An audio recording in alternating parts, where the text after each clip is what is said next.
Good morning guys, welcome back to my channel. It is officially day 1 of our Japan trip and let me show you our view.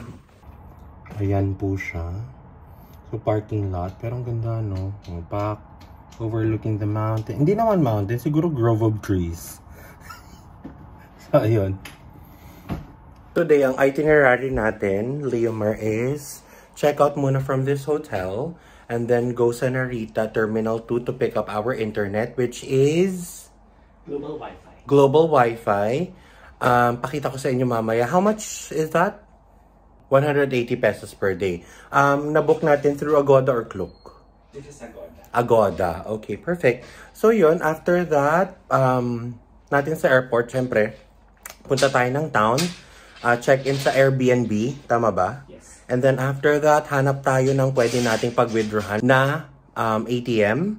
By the way, ang pinaka-the best na rates dito sa Japan is, or na nagbibigay ng rate compared sa Philippine Peso or versus Philippine Peso is 7i, which is the official ATM machine of 7-Eleven.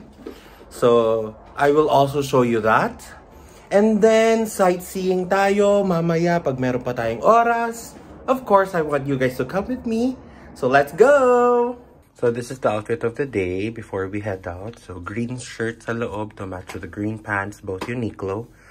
And Nike shoes. And an oversized sweatshirt ng Champion. Kasi since winter season na dito sa Japan. So let's go! Parking lot. Diyan yung parking lot. And of course, dito kami nagstay. Sa Crown Plaza. Tapos, dyan, yan, nakikita nyo ba yan? Yan. Eto, yan, nakikita nyo yan. Itong part, yan na part. Covered pool yan, heated.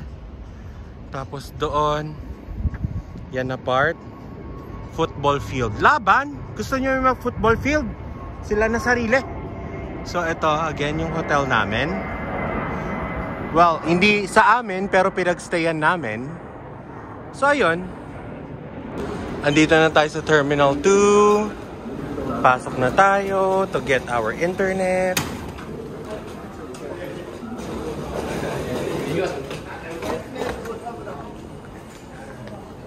Ayan. Hanapin natin yung ulit tong internet. Global Wi-Fi. Global Wi-Fi.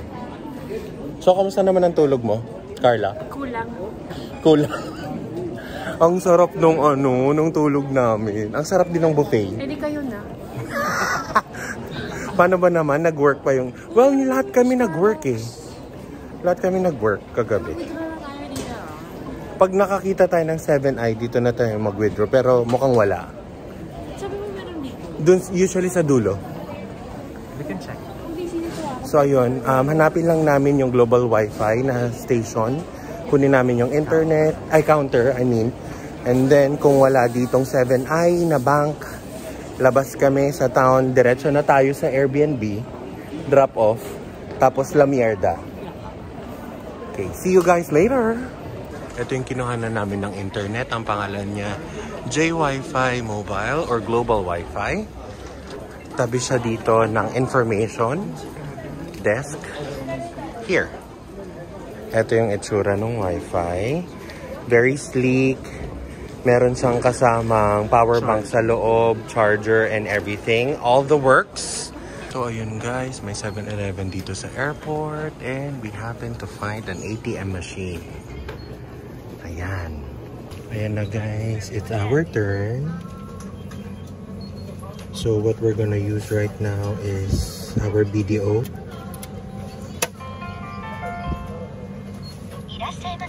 English. Welcome. Withdraw.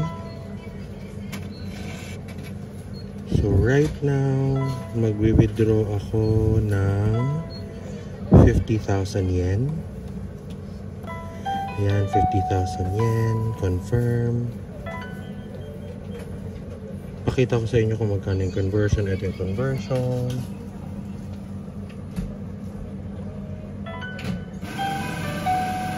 So, ayan na nga guys. Nag-withdraw tayo ng 50,000 yen. Ang total niya is 20,498.14 pesos. So again, highly recommended. Pag andito sa Japan, magwi-withdraw ng pera sa 7i dahil yun ang pinakamataas na exchange rate. Guys, nga pala, hindi naman kailangan 50,000 yung gagawin yung budget papunta dito. Actually, hindi naman ganun talaga ka mahal sa Japan if you know where to go. The only reason why ako nag-withdraw ng 50,000 yen is because iuwi ko yung mga ibang yen. So, I'll just keep it sa bahay. Usually, ang ginagamit namin dito as modes of payment is hindi naman talaga cash. Ano siya, most of the time credit card ang ginagamit namin. Ang main na dahilan lang namin, or ko to be exact, kaya ako nag-withdraw ng pera is because yung pang top up ng iCoca card, IC card, or yung pang train nila, pwede ding Suica card kasi madaming klase ng transportation card dito sa Japan. So yun, ayun yung isa sa mga dahilan, main reason actually kung bakit ako nag-withdraw is pang load ng transportation card para sa public transportation. So ano nang gagawin natin? Magta-top up ng card ng iCoca. Yung dinala ko iCoca din pero ibang version.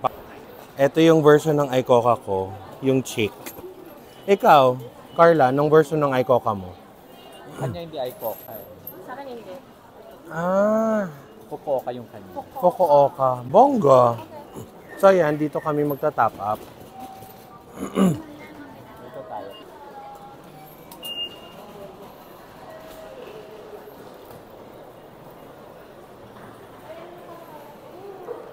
So by the way guys, all over Japan, may mga makikita kayong random stamps. Train stations, sa temples. So what we do, nagdadala kami ng notebook, tapos mag-stamp lang kami randomly. Pag nakakita, ayan, ang cute naman. Pak, anong itsura? Flight! Alang cute! Tapos si Panda Boy. Guys, pasensya na, hindi ako hindi ko napakita sa inyo kung paano mag-load ng iCoca card kanina kasi sobrang dami ng pila. Tapos, kailangan mabilisan para hindi na masyadong mag-explain. Anyway, kung makakita naman kayo ng mga ganong kiosk, ipasok nyo lang yung iCoca card nyo, tapos select English, tapos ayun, i-direct niya na kayo or tatanungin niya kayo kung magkano yung ilo-load nyo doon sa card nyo. Tapos, that's it. All you have to do is feed the money to the machine and tapos, after nun, lalabas na yung card nyo. So, again, papunta na kami ng train.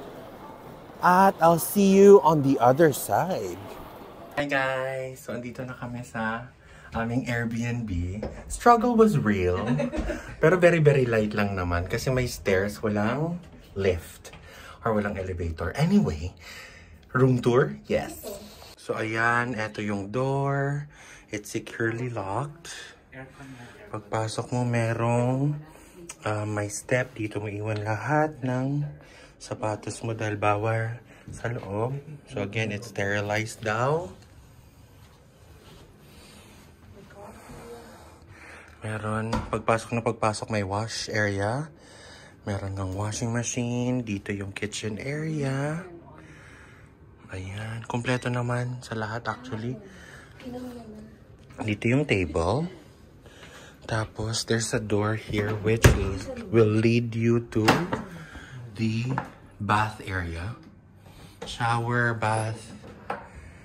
Usually dito sa Japan guys, separate ang bathroom doon sa toilet. So, tama, dito sa toilet, yung katabi ng bath. Meron kang microwave, meron kang ref. At dito sa first room, meron kang 2 beds. On natin yung ilaw. Meron kang 2 beds. Perfect. Meron kang aircon. Meron kang... Ayan, meron kang saksakan dyan. Tapos of course, yung iyong coat hangers. Or sorry, yung... basta yan. Where you hang your stuff, your clothes. Dito sa second room, merong isang bed. Nakita yung kuyukot ni Carla. Ay, tapos meron kang TV. Ang kapal na mukha mo. As if naman manonood ako puro mga Japanese news yan. Tama din. Meron kang aircon, meron kang vacuum. Tapos side table, of course. Yun lang. Very quaint, very small, pero very compact. I mean, the use of space is very efficient and smart. As usual, dito sa Japan, ganun talaga sila actually. Bawat sulok gamit. So, after here, punta muna kami ng town sa Shibuya. Dadalhin ko kayo sa Shibuya. Ready na ba? See you later! Hi guys! So, eto na nga. Welcome to Shibuya!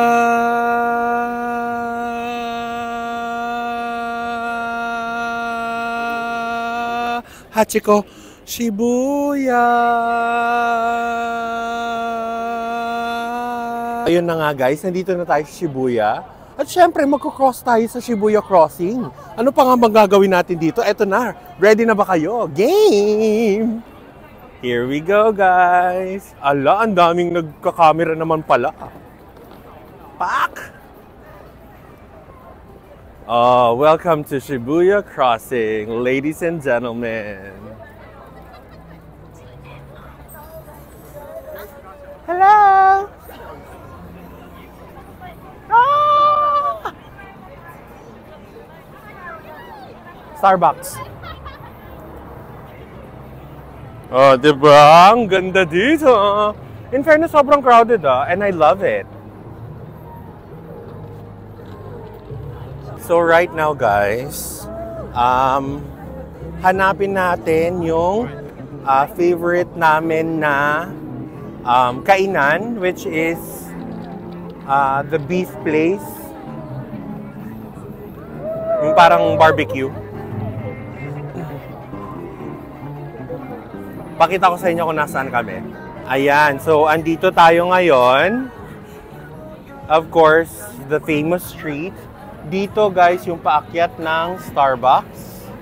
Ayan, yung building na yan. Doon yung Shibuya Crossing.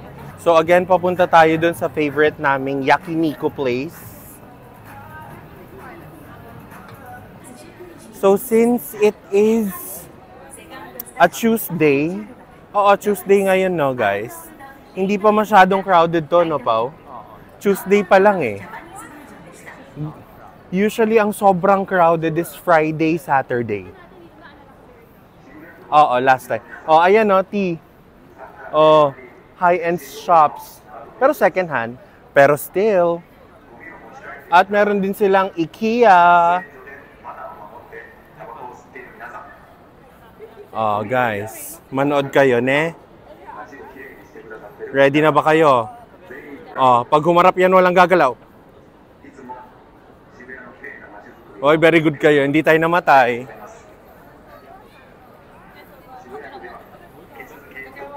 So, naku, may tumitingin na naman ng sapato.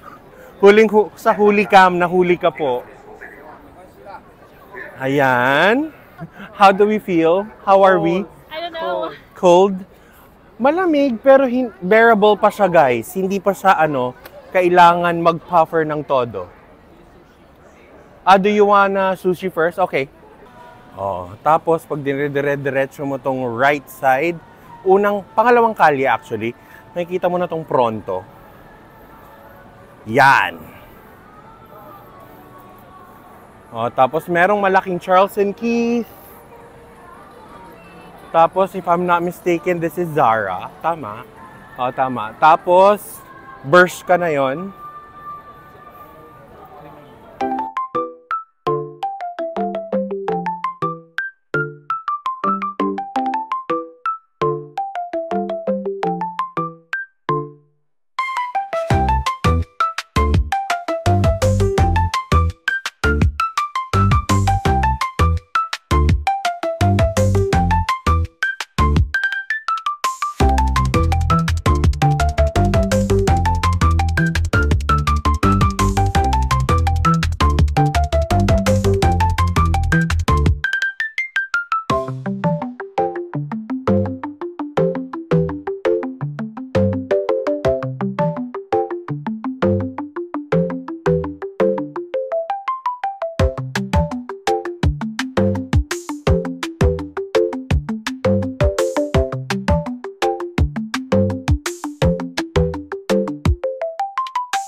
Oh my gosh!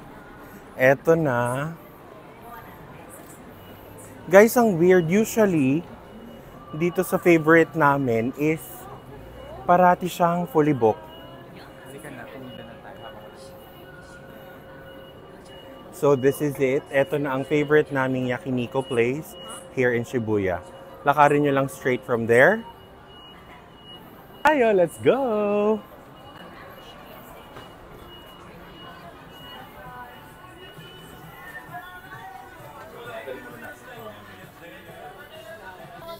So eto siya. Eto yung menu, guys.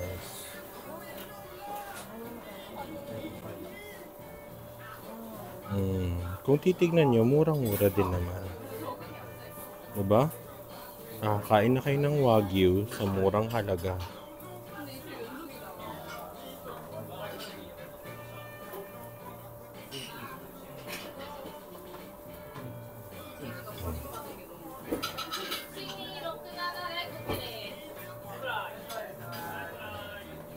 Perfect. Ang kukunin ko ito.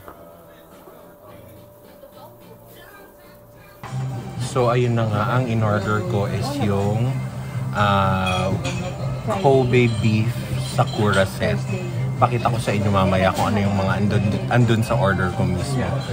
Sobrang the best, sobrang sarap, and sobrang worth it. At actually, sobrang mura siya for Kobe. Diba? Kobe beef na yun.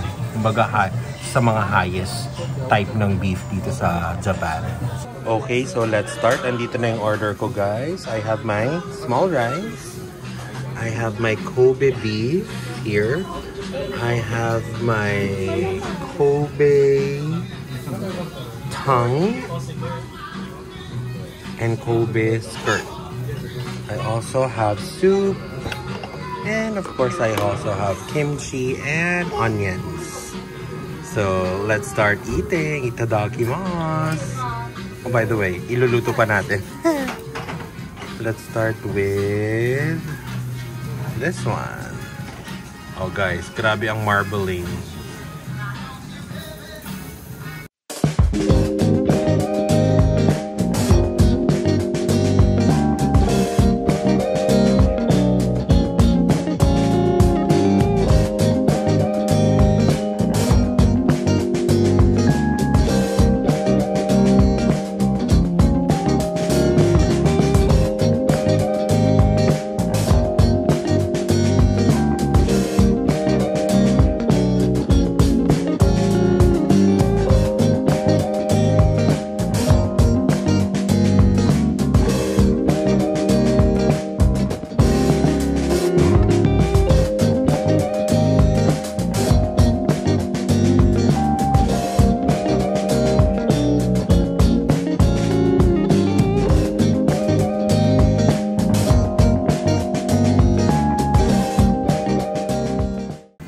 Guys, itadakimasu. Usually, ang ginagawa ko, dinidip ko lang to sa salt.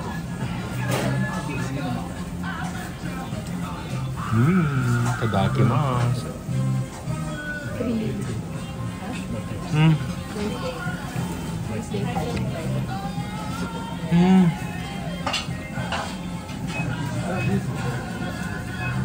Pero kung sa Onion.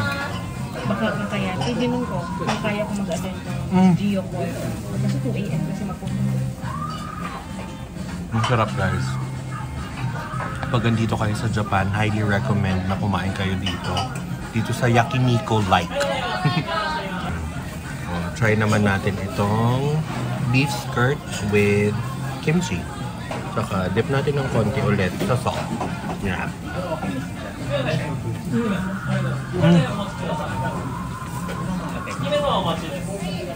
Onion. Natan, tek, and natan.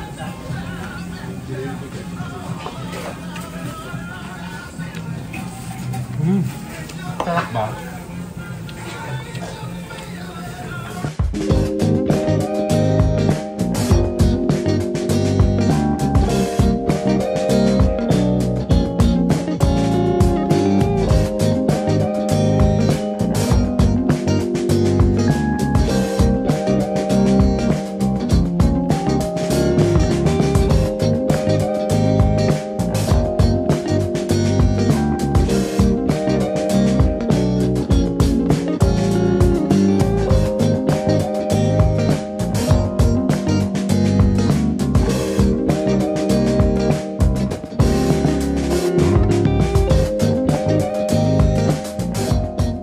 Carla, how was it?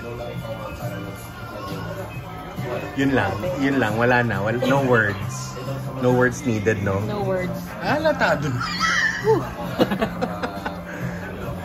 Sir Leo, how was it? Parang di masyadong masarap, no? Oh, how was it? This is how. Parang di ka naman masyadong nag-enjoy. So, yun lang guys. So, again, highly recommended. Ang place na ito, which is named Yakiniku Light. Tasty, quick value. Which is very accurate. So, again, hanggang dito na lang guys, ha? Don't worry guys, madami pa tayong upcoming adventures in the next few days that we are here in Japan. Syempre, kasi syempre kasama ko kayo. Anyway, if you enjoyed this video, don't forget to leave a like, share, comment in all of my videos. And I'll see you on the next one. Bye guys! Mwah.